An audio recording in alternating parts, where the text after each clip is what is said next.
ओम नमो भगवते वासुदेवाय नमः। हर हर महादेव। राधे राधे। आप सभी के अपने चैनल अमृतंश में आप सभी का फिर से स्वागत है। आज मैं आप सभी को कार्तिक पूर्णिमा व्रत की कथा सुनाने जा रही हूँ। कृपया कथा को अंत तक जरूर सुनिए और चैनल को सब्सक्राइब, लाइक, कमेंट, शेयर भी जरूर कर दें। कार्तिक मास की पूर्णिमा तिथि का आरंभ 4 तारीख मंगलवार को पूर्णिमा तिथि रात में 11:37 से पूर्णिमा तिथि का आरंभ होगा और 4 तारीख को सुबह में ही पंचक भी समाप्त हो रहा है।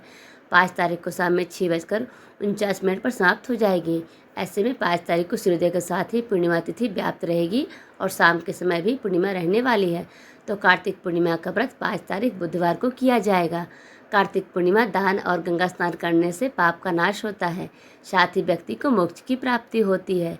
साथ ही इस दिन जरूरतमंदों को दान आदि करने से सुख समृद्धि में वृद्धि होती है। वहीं इस दिन भगवान विष्णु के साथ साथ भगवान शिव की पूजा का भी विशेष महत्व बताया गया है। इसलिए इस दिन भगवान लक्ष्मी नारायण के साथ साथ भगवान शिव का अभिषेक भी करना चाहिए। कार्तिक मास में आने वाली पूर्णिमा का विशेष महत्व है। इस दिन व्रत करने से व्यक्ति का भगवान विष्णु के साथ साथ भगवान शिव की कृपा भी प्राप्त होती है। इसलिए कार्तिक पूर्णिमा के दिन इस कथा का पाठ जरूर करना चाहिए। इसके पाठ करने से व्यक्ति को दुखों से छुटकारा मिलता है।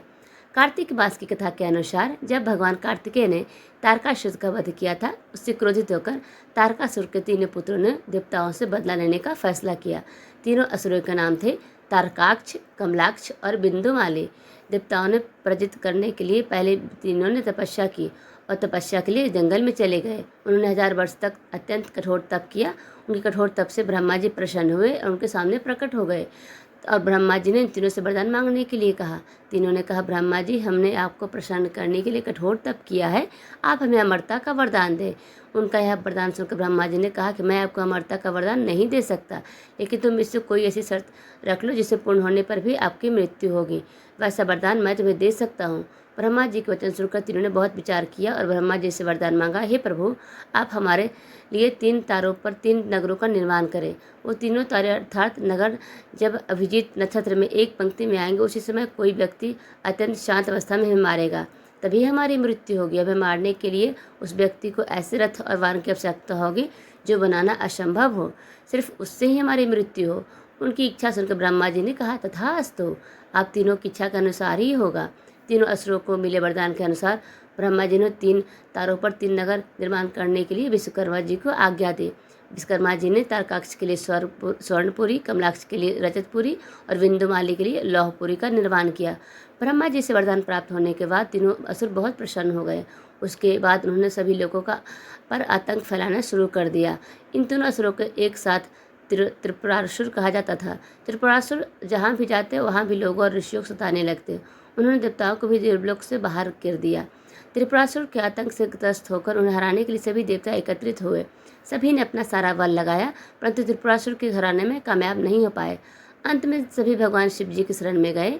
देवताओं ने कैलाश पर्वत पर जाकर शिव जी को पूरा वृत्तांत कर बताया। तब भगवान शंकर ने कहा कि आप सभी देवता मिलकर प्रयास करें। देवताओं ने कहा कि प्रभु, हम सभी ने मिलकर त्रिपुरासुर का वध करने का प्रयास किया, लेकिन हम कुछ नहीं कर पाए। हम आपकी शरण में आए हैं, आप ही हमारी रक्षा कर सकते हैं। तब शिव जी ने कहा कि मैं अपना आधा बल तुम्हें देता हूँ, इस वर की सहायता से प्रयास करके देखो। शिव जी ने अपना आधा बल देवताओं को दिया, लेकिन देवता शिव जी का आधा बल सहन ही नहीं कर पाए।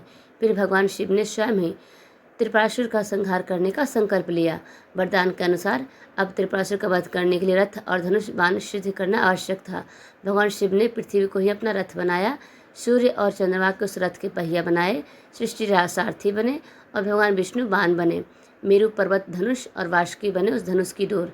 सभी देवताओं ने अपने बल से वह रथ संभाल लिया। इस प्रकार असंभव रथ बनकर सिद्ध हुआ। लेकिन जैसे ही भगवान शिव जी उस रथ पर सवार हुए, उनकी शक्ति के कारण वह रथ डगमगाने लगा। तभी विष्णु भगवान वृषभ बनकर उस रथ में जुड़े। घोड़े और वृषभ की पीठ पर सवार होकर महादेव ने उस असुर नगरों को देखा। अपने धनुष पर बाण रख उन्होंने पाशुपात अस्त्र का संधान किया और तीनों तारों को यानी नगरों को एक पंक्ति में आने का आदेश दिया। अभिजीत नक्षत्र में तीनों नगरों एक पंक्ति में आते भगवान शिव जी ने अपने बाण से तीनों नगरों को जलाकर भस्म कर दिया। इसमें तीनों असुरों का भी अंत हो गया। जिस दिन तीनों असुरों का वध हुआ उस दिन कार्तिक पूर्णिमा थी।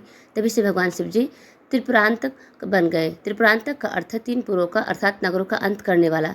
त्रिपुरासुर का वध करने के कारण भगवान शिव को त्रिपुरारी भी कहा जाने लगा और वह पूर्णिमा त्रिपुरारी पूर्णिमा कहलाई। भगवान विष्णु ने ही भगवान शिव को यह नाम दिया था। कथा सुनने के लिए आप सभी का बहुत बहुत